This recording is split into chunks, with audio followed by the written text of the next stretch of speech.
bedroom. A 5-year-old child who doesn't want to go to bed. There's somebody in there. My dad always used to say, there's no such thing as ghosts. It's just the lights from the cars driving past the room. That's what you're seeing, the shadows on the wall. She heads upstairs, reluctantly. On the door of her bedroom are wooden letters spelling her name. Judith. You knew what you were walking into, and it wasn't an empty room. She opens the door. The bedroom seems so big.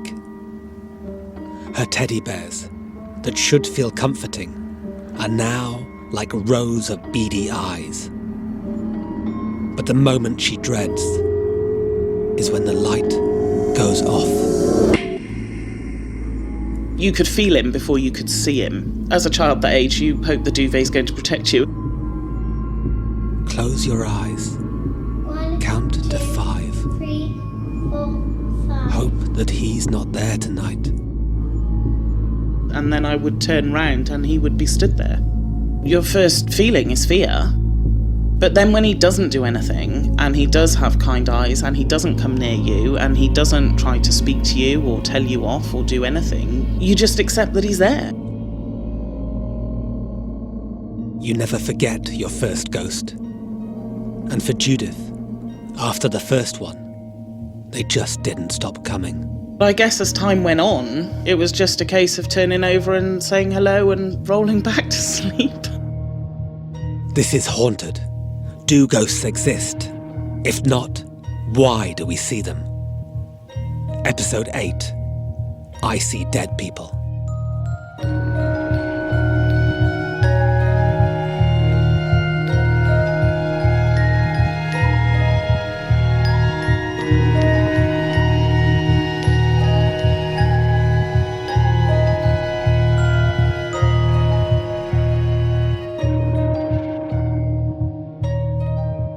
How do you sleep with a ghost in the room? If they appear quite frequently, you don't get much of a choice. If you want some sleep, you have to sleep sooner or later. I'm Danny Robbins. This series began when I put a post on social media asking for ghost stories. Since then, a lot of people have contacted me, and I've noticed something.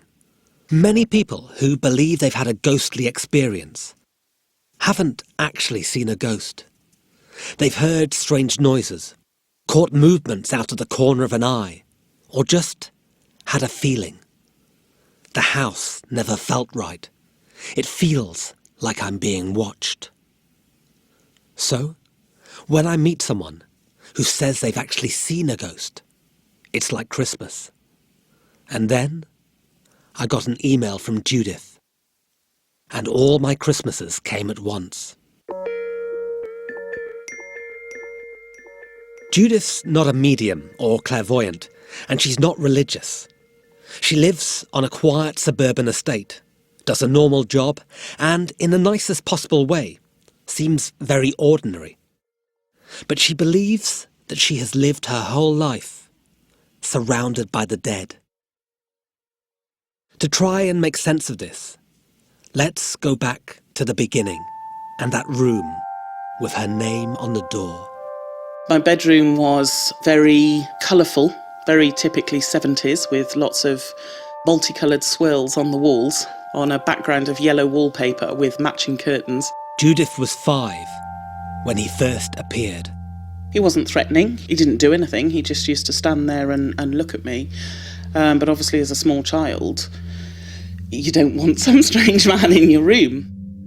You could see through him, but you could also see a fair bit of detail. You could see that he had a beard, you could see he had quite kind eyes, to be honest. And what did he do? Nothing.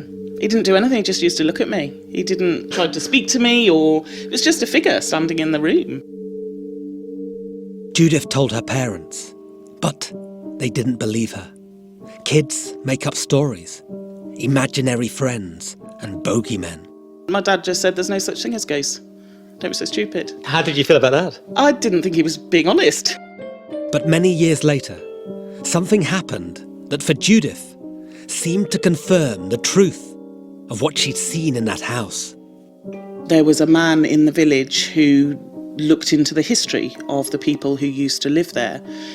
And I saw a photo that he'd found of the man who used to live at the house, and immediately recognised him as the man who used to be in my bedroom as a small child. Joe Fluck, his name was. Joe Fluck. Remember that name.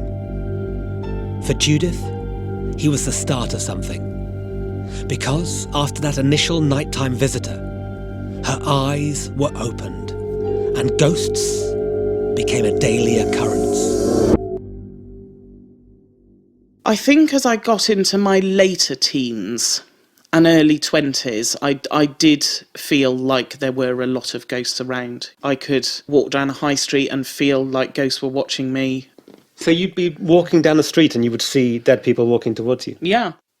There's a stigma attached to this, isn't there? Have you sometimes felt that it's your secret, that you can't tell people about it? I think when I was younger, I don't think I saw anything too much wrong with it because I assumed that a lot of people could do the same thing. And as I got into my later teens, moved away from home, mixed with a wider group of people, you very much realise that people will just assume you're nuts if you talk about seeing ghosts.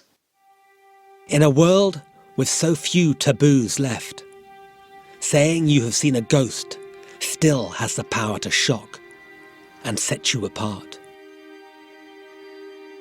By her 20s, Judith was married with 2 young kids, living in a tiny rural hamlet in a very old house. My children were 8 months and almost 2 at the time. We had a couple of dogs. It was a nice family home. But then, things started to happen. Certainly in the kitchen, we started having things like the taps turning themselves on and off. There was a type of garage outside where it was locked with a padlock, but the padlock would be unlocked when you knew you'd locked it. At first, you automatically think of all the rational things. There's been a surge in pressure in the water, and that's why the taps suddenly come on. A padlock unlocking itself? Well, you just convince yourself that maybe you hadn't locked it, because what is the other explanation? it was as if the ghosts were warming up, getting ready to make contact.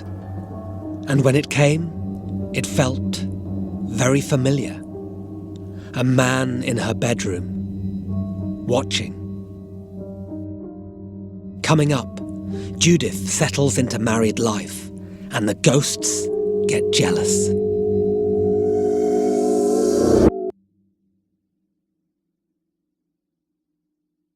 The first time I saw someone was, I woke up in the middle of the night and there was a figure stood near the end of the bed. He was quite tall, slim. I couldn't see the details on his face. And when I tried to sort of look more closely, he had like a piece of cloth over his face. It was almost like he'd picked up some sort of thin rag to put over his face.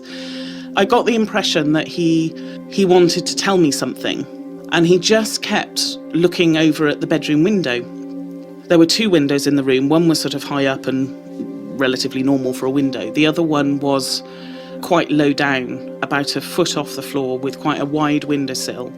It had a metal clasp on it, and if you open the metal clasp, the opening part of the glass went back 180 degrees. And he kept looking at me and looking over at this window. And did that 3 or 4 times. Although it played on my mind a bit the next morning, I didn't really think too much of it. Later that afternoon, Judith settled her 2 children for an afternoon nap. She fell asleep herself, lying on her bed, cuddling her 2-year-old daughter. I woke up and realised that my daughter had got out of bed. I heard her trying to climb onto the windowsill. We had been very careful to make sure the window was tied shut with a piece of rope, so I was quite confident that it was a secure knot that we'd done it with, and was about to go back off to sleep when I remembered the man stood at the end of the bed the night before, and him looking over the window, and I immediately got out of bed and went over to my daughter, who by this point was on the windowsill and was about to push against the opening part of the window, when I realised that the knot had come undone. And had she pushed on that window, She could have very easily gone down 3 floors onto the gravel driveway below. So you felt that the ghost had saved your daughter's life? Yeah. Wow. And that made him a friend. That made him welcome. Over the next few months, Judith saw this figure often, always with his face veiled behind that piece of cloth. And then, as can sometimes happen between a woman and a man, even a dead one, the friendship developed into something more. There were 1 or 2 occasions where I put some music on and was dancing around the sitting room, and on one occasion I felt like he was dancing with me. So you danced with a ghost? Yeah. Yeah. To what music? Van Morrison. Oh, really? Yeah, Van Was it Morrison, Brown I Eyed think. Girl? I think it was. So what is it like dancing with a ghost? Apart from the thoughts in your head, thinking, how nuts am I exactly? It felt just the same as dancing with somebody living. Did you have a sense that he was holding on to you? Yes, at one point. I think the stereo went on to something, a bit of a slower song. Romantic? This suddenly feels like not sure how nuts I'm going to come across. this suddenly feels like you had quite a deep bond with this ghost. I sometimes got the impression that maybe he felt a bit like that, perhaps. I have to ask something here. How did your husband feel about this? Did you tell him? Yeah. But he must have felt weird about the idea of you dancing with a ghost. Like, he must have felt jealous, didn't he? No. No? I don't think so. Did he not have... because... The marriage later broke down. I don't think. But the thing that I keep trying to get my head around is that, if you think about these incidents as if they were a living person, Yes. If you had a living person standing in your bedroom watching you, that would feel threatening. Yes. If you had a living person coming in and dancing with your wife whilst you weren't there, Yes. you would be worried about that. No, I don't think it ever crossed his mind to be jealous, no. I picture Judith waltzing around the room, holding on to an amorous ghost, and it feels sweet and funny. And then I stop and think, what if these ghosts are figments of her imagination? If she was holding on to thin air? Here we are then, facing the thorny question at the heart of Judith's story. How do you know this wasn't an imaginary friend? I guess I don't.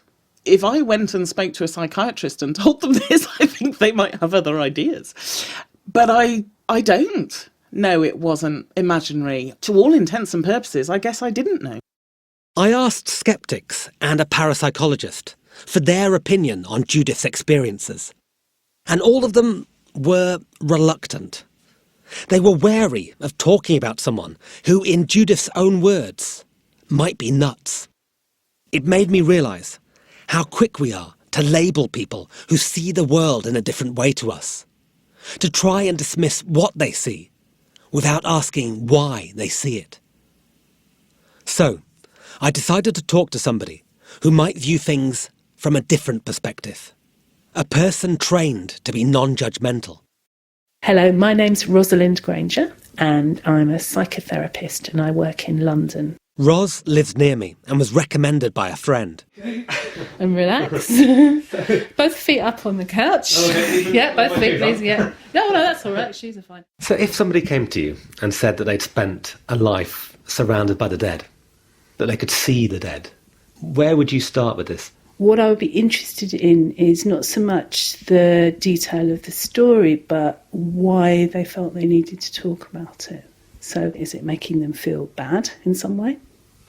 Is it making them feel that nothing they say is being believed? Are they frustrated that no one else can see the world the way they can?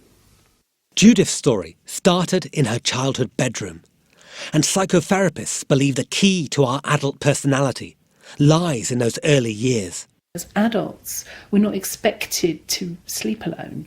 But our little kids, 3, 4, 5 years old, all alone in big bedrooms when no one else is asleep, to them, they're huge, echoing, scary, dark spaces. But that's exactly the age when we expect them to fend completely for themselves, and a lot of them haven't got someone else in the bedroom with them. Ros thinks there's a direct correlation between our childhood fear of the dark and our belief in ghosts. We're very good as human beings at filling up holes, vacuums, with assumptions and stories, and we take comfort from all sorts of things.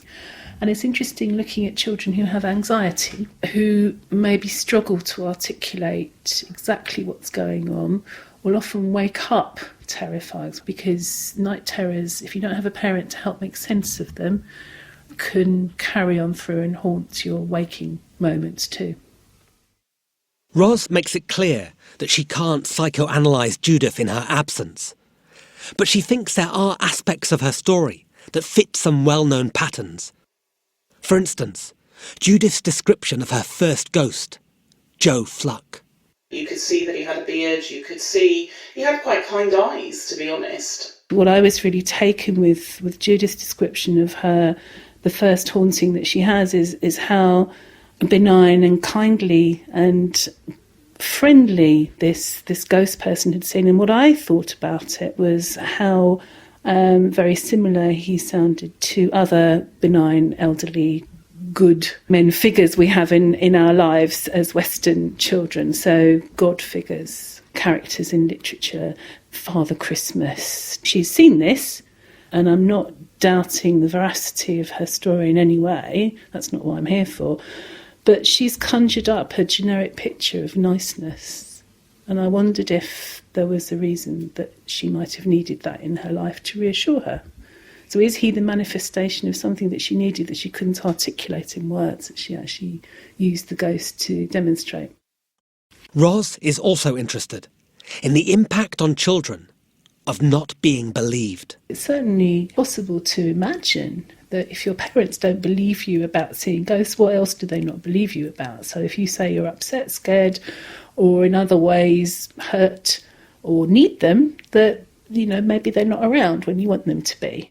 Whether real or imagined, it's hard to underestimate the effect on a small child of seeing a ghost. I think back over some of the things that Judith said about Joe Fluck, noticing things I didn't hear first time around. Your first feeling is fear, but then when he doesn't do anything, and he does have kind eyes, and he doesn't come near you, and he doesn't try to speak to you or tell you off or do anything, you just accept that he's there. A ghost who doesn't judge, who listens. I think my dad was just one of those people who didn't believe. But did you feel angry when he said that? Because I know, having a 5-year-old myself, if he tells me something and I say that's not true, he gets irate. I think it perhaps wasn't so much the sort of environment where I would have thought being angry with my father was an option at that age. In life, there is often one moment in childhood that we can look back on and see, like the minting of a coin, the adult personality being formed. And I wonder if, with Judith, it's not the appearance of the ghost, but the moment after, telling her parents and not being believed. But Judith wasn't going to make the same mistake with her kids. The trouble is, when you listen, you might not like what you hear. So this one morning, he came downstairs and I said, "Did you sleep good?" And he said, "No, the ghost kept talking to me." And I was like, "Oh, what did it say?" And he said, "They want me to come with them. They've asked me to come with them." Coming up, it's time for Judith to deal with her ghosts.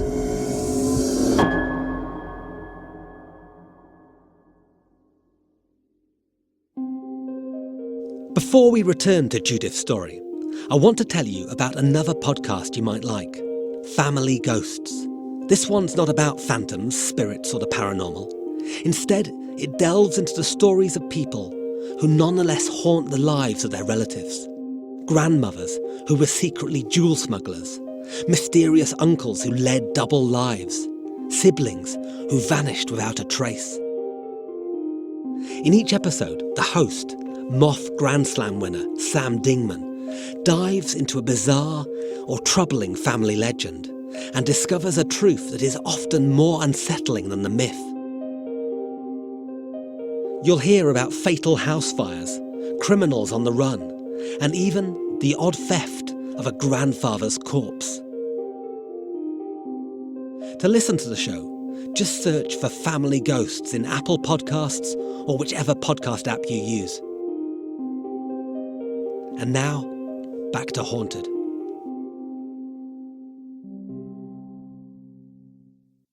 I think we need to talk about when it got menacing. My son had started coming downstairs in the morning, and I would always say, "Did you sleep good?" Never, "Did you sleep well? Did you sleep good?" Her son was 5 now, the same age Judith had been when she saw her first ghost. And sometimes he would say that the ghosts had kept him up playing in the night or talking to him. And I'd just be like, "Oh, did they?" But how did that make you feel that the ghosts were in the room alone with him? He wasn't upset by it, so it didn't bother me at first. But it must also have made you think about yourself when you were a kid and Joe Fluck. The fact that you actually felt frightened by the idea of being alone in a room with a ghost. Yeah, no, he didn't seem frightened. I think he quite liked playing with them. So this one morning, he came downstairs and I said, "Did you sleep good?" And he said, "No, the ghost kept talking to me." And I was like, "Oh, what did it say?" And he said, "They want me to come with them. They've asked me to come with them." And that was almost instant fear for me, because how would you interpret a ghost saying that they wanted a 5-year-old child to come with them? To me, that was like, what, they needed him to die too? That frightened me. The ghost in her son's room didn't come as a shock to Judith, because she had seen him herself when she sat there reading bedtime stories. He would be over in the corner of the room by the fireplace, the opposite side of the room to my son's bed, and I felt he was quite a threatening presence. I felt he was quite disapproving, especially if I was loving to my son. Maybe he was from an era where, especially boys, you ruled with a rod of iron rather than any kind of loving actions. The appearance of this new spirit, with its focus on her son, changed how she felt about sharing the house with its former residents. And at that point, I decided something needed to change. That it had gone too far. It had gone too far.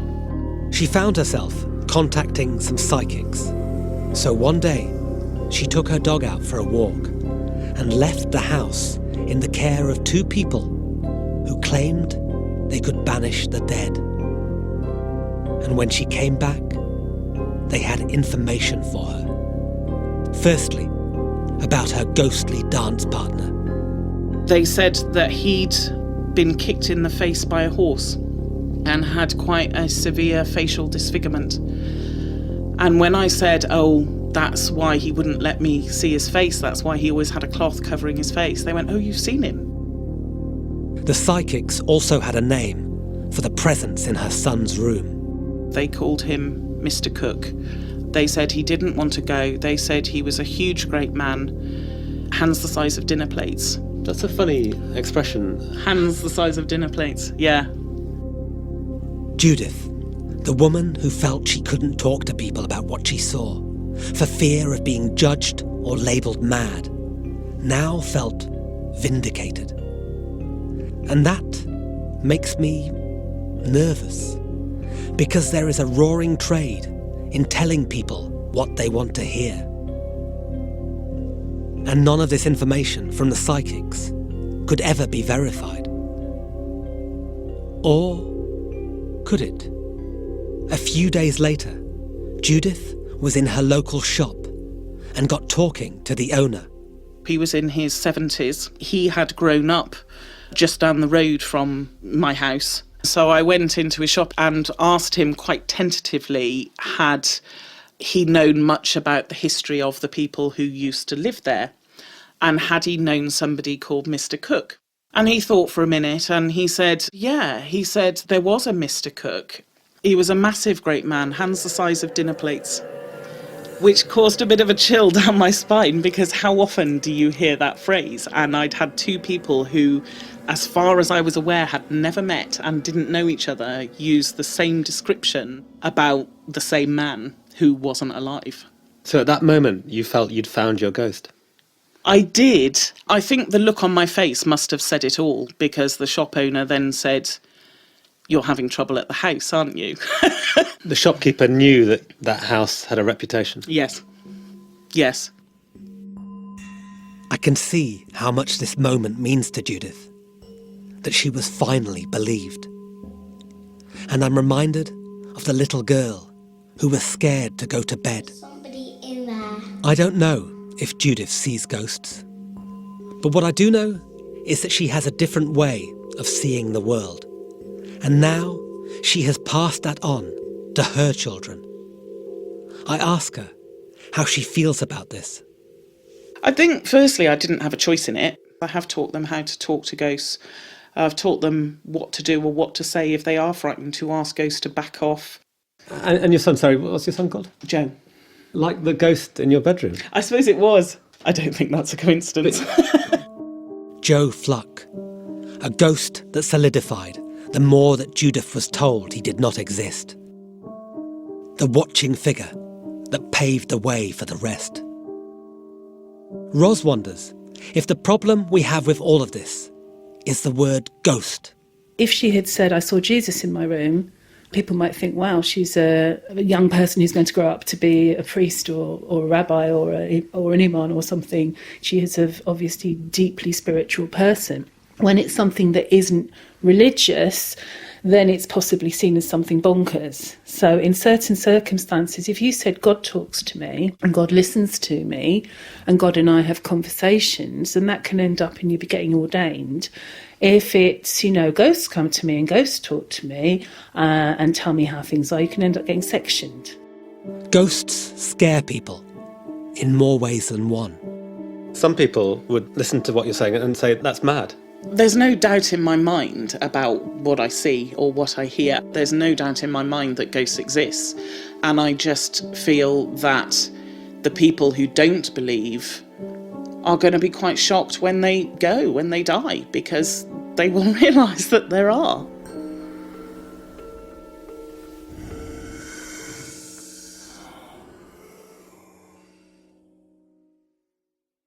Thanks to Judith for telling me her story.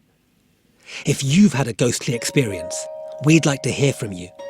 Send an email to haunted@panoply.fm or find me on Twitter or Facebook. Thank you to everyone who subscribed, reviewed or rated the show so far. Your feedback means a lot. If you've enjoyed the show, please do spread the word. Haunted is a Chalk and Blade production for Panoply. It was written and presented by me, Danny Robbins. The producers are Ruth Barnes, Laura Sheeter and Simon Barnard. Music and sound design is by Pascal Wise. Jesse Brown painted our artwork. Special thanks to Ryan Dilley and Andy Bowers at Panoply. Until next time, sleep well.